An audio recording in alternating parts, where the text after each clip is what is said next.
Hello, everybody. My name is Jeffrey, and this is the Service Support Lounge podcast, a place where we have real conversations to help IT professionals and really professionals in any organization to level up their customer service excellence. So feel free to pull up a chair and let's talk.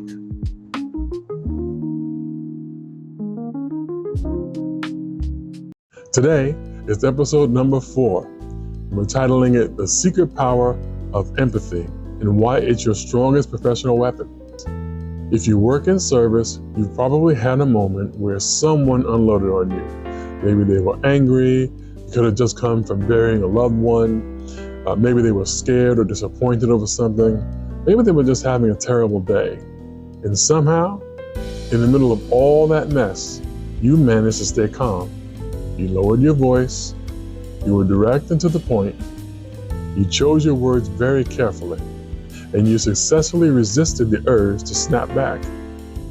And slowly, because of your effort, no matter how small it may have seemed at the time, the energy shifted. I'm here to tell you that that was not luck, nor was it just being nice. That is what you call empathy. And most people have absolutely no idea how powerful that skill really is.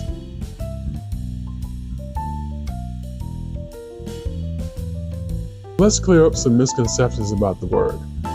Empathy is not agreeing with someone who's wrong. Nobody ever wants to do that. It's not taking blame for things that aren't your fault. It's also not absorbing someone else's bad attitudes. And most importantly, empathy is not being soft or passive in a situation. Empathy is awareness. It is the ability to read what someone is feeling underneath what they're saying.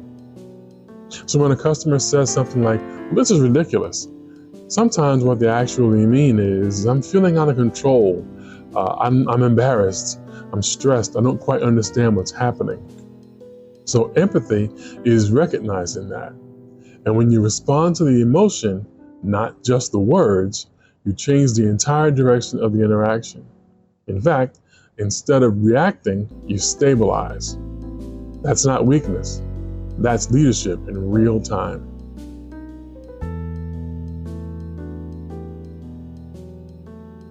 Here's something that no one talks about. Empathy isn't just about helping the customer. It protects you as well.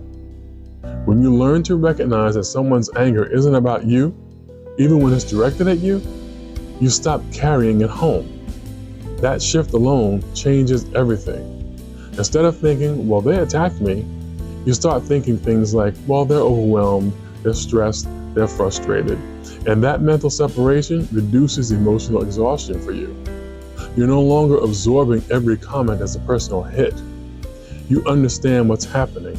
And that understanding becomes armor. Not the hard, bitter kind of armor, but the calm, steady kind.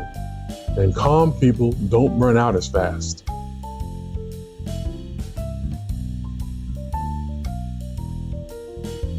Let me say something that might surprise you. In service roles, the people who rise aren't always the loudest or the fastest. Sometimes they're the most steady.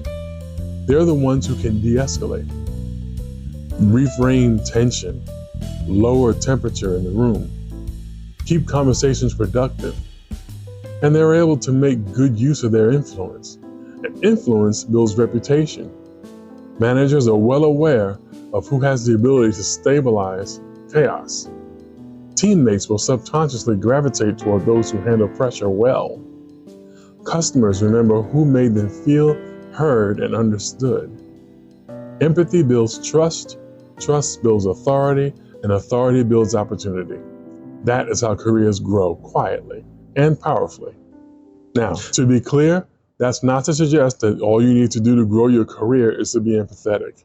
Please don't use this video or audio as proof to your manager that you deserve more than what you're getting at work. Understand that based upon the context here, empathy is a great skill for your professional toolkit. It may advance you, but I'm in no position to make any promises to anyone who may be watching or listening, okay?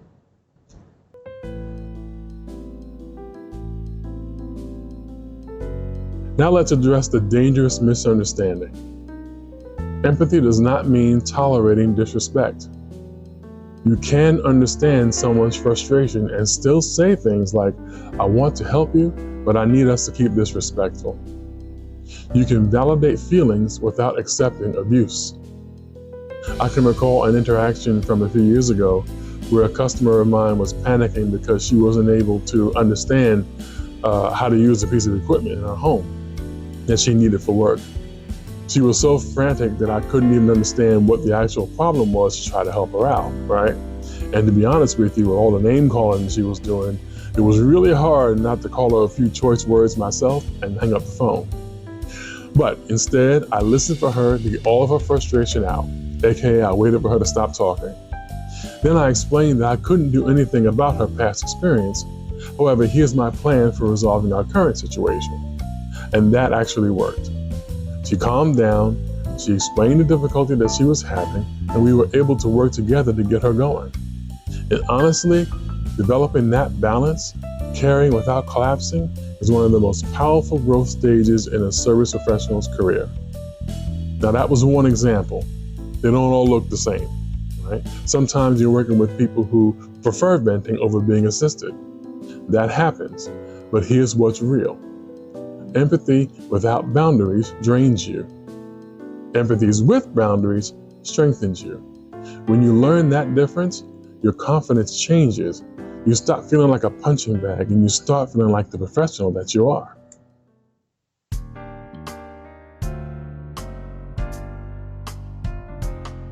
Empathy isn't a personality trait. It's built from small behaviors. Here are a few that change interactions almost instantly. Number 1, slow your voice by about 10%. When someone's excited, escalated, and their nervous system is elevated, your slow tone pulls it down, sets them at ease. Number 2, name the emotion. You can say things like, it sounds like you're really frustrated here. So when people feel understood, their fight response softens. Number 3, pause. Silence feels uncomfortable, but it signals steadiness.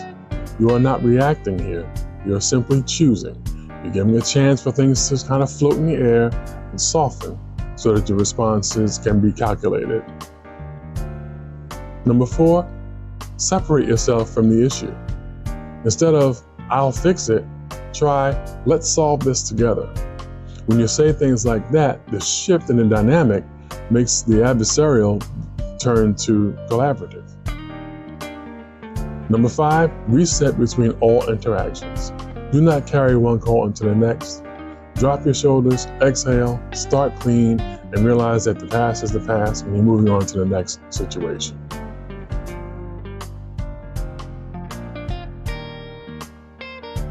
Here's what happens when empathy becomes intentional.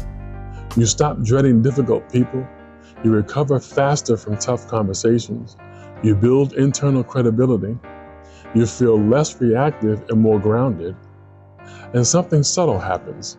You stop feeling like you're just surviving your shift, and you start feeling like you're mastering it. And mastery builds pride. And pride in your work changes your whole posture.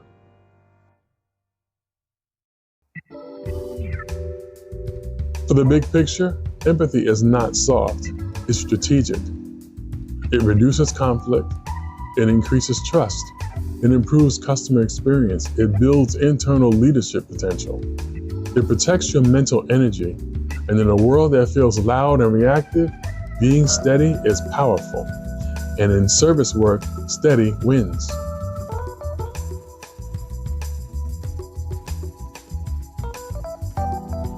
If you're on the front lines right now, I want you to hear this clearly. Your ability to stay calm under pressure is not ordinary. It's a professional strength. Empathy isn't just about being kind, it's about being capable. And the more capable you become, the more confident, respected, and influential you'll be. That is the secret power. Thank you for joining me today on this episode of the Service Support Lounge podcast. Be sure to like, subscribe, and comment below. I will also be including a companion worksheet that you can download for a little practice on what we discussed today. We'll see you next time when we'll pull up a chair and talk again.